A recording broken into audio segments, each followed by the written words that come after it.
Good morning! Good morning po! Pampanga! Sino po yung mga taga-Pampanga? Ayan, dumadami na po tayo. So, I'm very excited po to speak in front of you this afternoon, especially knowing that our Team Supreme Pegasus, Dr. Arsena and Mr. Eric Chong po nandito because nung nalaman ko po itong Reway, I just want to share, Doc. Lagi ko pong pinapanood yung mga videos nila sa YouTube. Ayan. Anyway, I am here in the sea po. I'm from Mabalacat, Pampanga. Yes. And, tawag dito, yung pong store ko, lagi, nandiyan lang din po. Neighborhood, kakatawing bahay ko po itong Reway, yung 7-Eleven. So, just to give you a brief background po, no, about myself. Sana may inspire ko po kayo this afternoon. Yun po yung prayer ko kanina. Ayun. So, before I worked in a bank po, no, 23 years, almost half of my life po, na-spend ko sa bank po, no. So, yun lang po. Security Bank is my first and my last employer. No, it's not, I resigned early. It's not because I'm not doing well in the bank. I mean, at that time, okay naman po yung salary. I resigned as Assistant Vice President of the bank. And I think, career-wise, parang na-achieve ko na po yung personal, parang what they call this, yung parang pinangarap ko or para sa sarili ko. Kasi I get to travel na po to different places na din, no? Nang maliit pa ako, akala ko, hindi ko magagawa yun. Kasi nung maliit po kami, hindi naman po kami yung mayaman, no? So, yung parents ko, hindi naman po sila, hindi naman sila yung parang college graduate, elementary graduate lang po sila. So, but with their hard work and dedication, napagtapos po nila kami, anim po lahat kami. So, when sa bank po, nakakapag-travel din po kami, especially if you are a performer. So, I've been to Switzerland na po, Europe, then Japan. So, lahat, halos na ko na din po. So, sabi ko, parang that time, sabi ko, parang fulfilled na ako. And then, akala ko din, parang okay na ako. And then sabi ko, nakaset din po kasi sa mind ko na at the age of 50, meron na po ako sariling business. So, yun po yung parang deadline ko, kumbaga. And I was, malapit na po ako mag-50. In short, I decided to resign. Kahit lahat ng mga friends ko, sabi na, it's a wrong decision. Sabi nila. But then, medyo matigas din po ang ulo ko. Sabi ko, hindi, magbi-business na ako. So, I resigned 2018. Then, 2019, I entered or ventured into franchise business. First, Family Mart po. Do you know Family Mart? Franchise business is based in Japan po, no? So, alam niyo po, traditional business, mag-i-invest po tayo dyan ng, like in my case, almost 5 million po. Because franchise fee pa lang, 600,000 na po. Then you need to construct yung store, no? And then, yung initial inventory na papadala sa iyo, almost 2 million. So, yung mga ganun, more or less 5 million. And then, na-open namin po yung store January 2020. And then, what happened po no 2020? Nag-pandemic na po, Feb 2020. I remember that time, dinalakasan ko lang yung loob ko. pero sabi ko, ano ba itong nangyayari? Parang lahat binuhos namin. And then, yun, yung nangyaring gano'n. Then, in short, marami pong business no na hindi prepared, no? Unfortunately, one of our, yung franchisor namin, hindi pa siya ganun probably ka-stable. So, na-close po lahat ng mga family mart stores here in the Philippines po. Nationwide po yun. And then after, fast forward na po tayo, since dito sa Skytech, Yun po kasi yung Family Mart business din namin. The same location, the landlord, gusto niya talagang convenience store doon. So wala akong choice. Kasi nangihinayang na po ako doon sa pinang-construct ko. So okay, sabi din namin ni husband, convert namin siya to 7-Eleven. Ayan, medyo matigas po talaga ulo ko.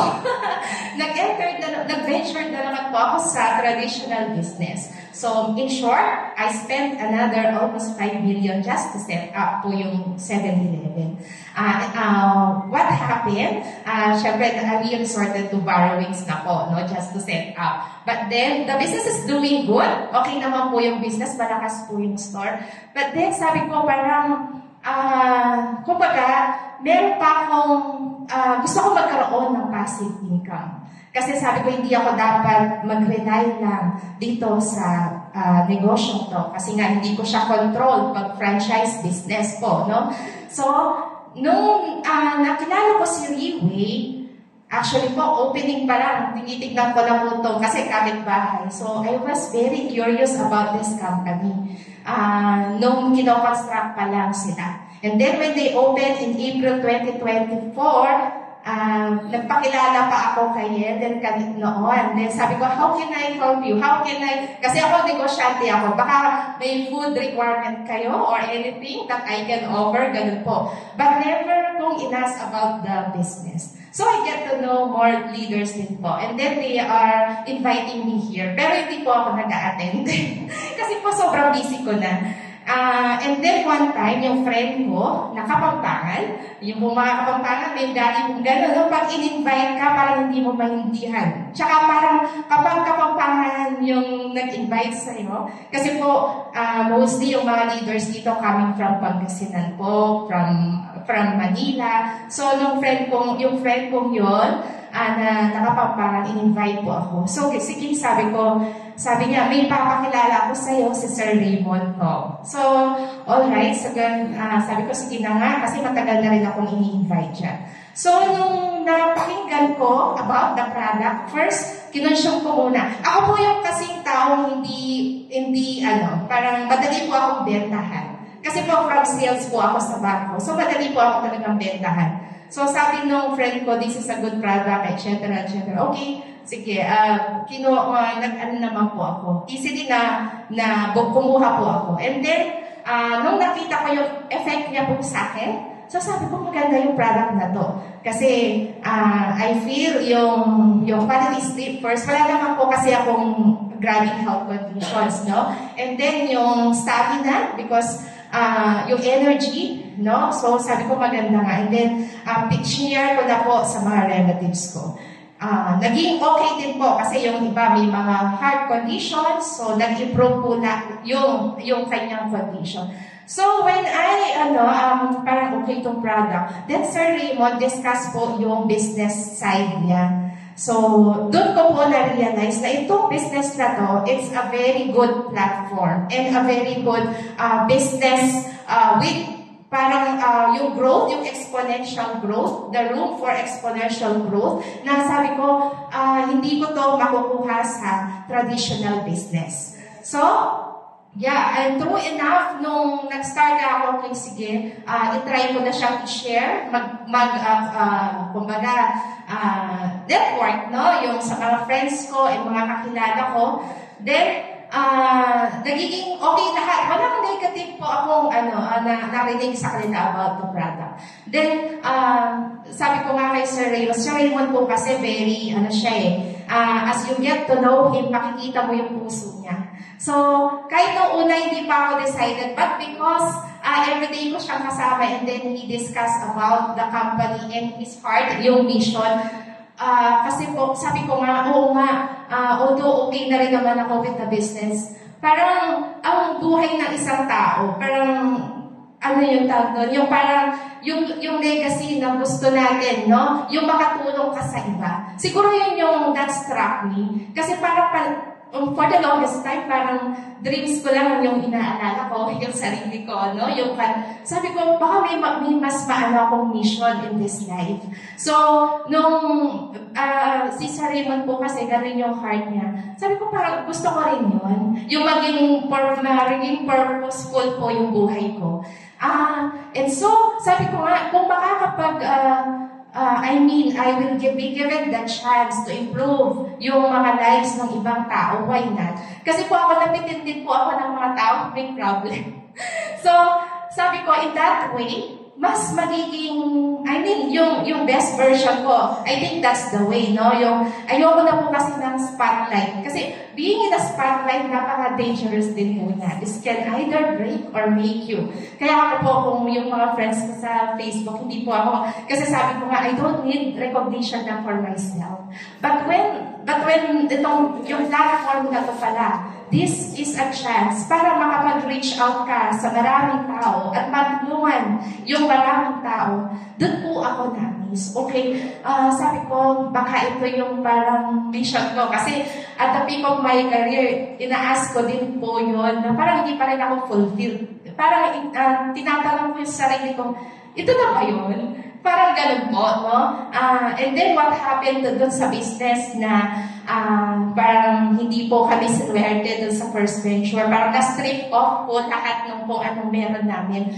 Kasi pa ako ina-analyze ko, tinatanong ko in my prayer, ano kaya ang gustong parang what lesson na gustong ipaiwatig ng Panginoon sa akin? Bakit kinuha niya lahat? Parang gano'n. So, lagi po akong nagme-meditate, iniisip ko. So, I think, meron siyang something na, kumbaga, mas bigger plan for me. And true enough, as I get to know about this company, about the CEO, yung core values ng company, so sabi ko, ito yung gusto ko. Ito yung sa tingin ko makakapag-fulfilled sa akin na yung makatulong sa maraming tao. So, yun po. Of course, no, magiging very significant po yung buhay natin. Hindi naman tayo nagpapagod or gustong yumaman dahil sa pansarili lang natin. Of course, our life become more purposeful kapag po nakatulong tayo sa ibang tao. In this platform, practice, no question na po yan. In this platform po, ito hindi po mabibigay. Kahit na wala po kong alam na company na makapagbibigay ng ganitong klaseng environment, it values the people So, people-centered po yung company. And that's a very, mahirap po yung mahirap hanapin po. So, all of you, doon sa mga first-timers, wag na po kayong magduda. Ako po, siguro yung first few months ko, like January, Feb, March, medyo hindi pa ako ganong But, sabi ko, as I get to know more about the company, lalo akong na-i-in-love or lalo po akong nahuhook po doon sa company. And true enough, ngayon, I feel this parang iba. I don't know what is this energy within me na kasi po ako, introvert po ako. Speaking here, parang mahirap po ito sa akin. But sabi nga nila, you face the fear and there is no fear po, no? So, lagi po gano'n. Baka may greater mission po ako. Kasi being the leader in Pampanga na napili din po, no? One of the chosen few, it comes with responsibilities. And I'm here not for, hindi lang para sa sarili ko. I want to, I carry the dreams of my team members. Pampanga team, palakpakan nyo naman ako. My mission probably is to grow Pampanga team. No? Kasi po yun yung request sa akin ni Sir Raymond din para daw to help Pampanga, this office.